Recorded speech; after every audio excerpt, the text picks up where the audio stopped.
Oh, and doom and gloom from the media, thank you very much, aren't backed up by fact. What can you do about it? Well, developer Alex Edelstein thinks he knows, and he joins us now from Las Vegas to dispel what he calls some of the just myths running rampant, in part courtesy of the media, which is bringing down or maybe bringing too much negativity to the story.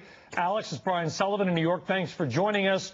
You're in Vegas, which many people say is the heart of the worst of the real estate situation. You beg to differ. Why?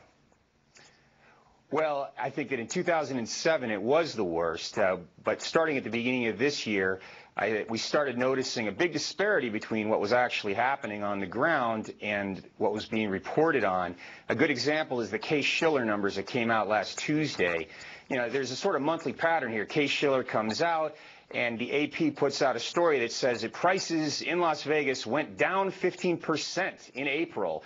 And then everyone who reads that goes, oh, my God, in just April, prices went down 15%. And basically what's happening is we're regurgitating 11 out of 12 months of the same story we've heard before. Because that's the annualized pace of decline, not the month-to-month decline. Exactly. And it's also a really lagging indicator. I started Frothing Developer, the blog of positive news about Las Vegas real estate, because the leading indicators simply weren't getting reported on. The inventory in Las Vegas since last September has plunged 25%. It's dropped from 29,000 to 22,000, and that's just not getting reported well. All right, what else? Give us some other reasons. I'll give you your time then to be optimistic about Las Vegas longer term. Well, another thing about Las Vegas is that makes it unique is its job growth. Steve Wynn announced last week that Encore is about to start hiring what will be 5,300 employees.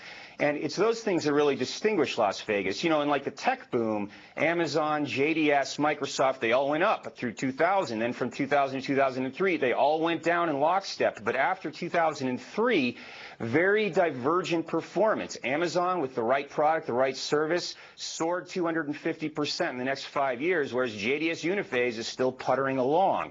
So when you compare, say, Miami, Detroit, and Las Vegas, you've got two places that are losing jobs, that are losing population, and you've got Las Vegas, which continues to gain 4,000 to 5,000 new residents a month.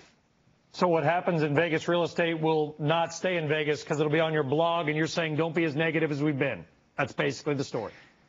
That's right. I'm encouraging people to really focus on what's happening month to month and where Las Vegas is going rather than what they missed out on in the last 12 months. Fair enough. Alex Edelstein, we appreciate it. Alex, thanks very much. Different view to the Vegas story. Thank you very much, Brian. On the ground there in 110-degree temperatures today.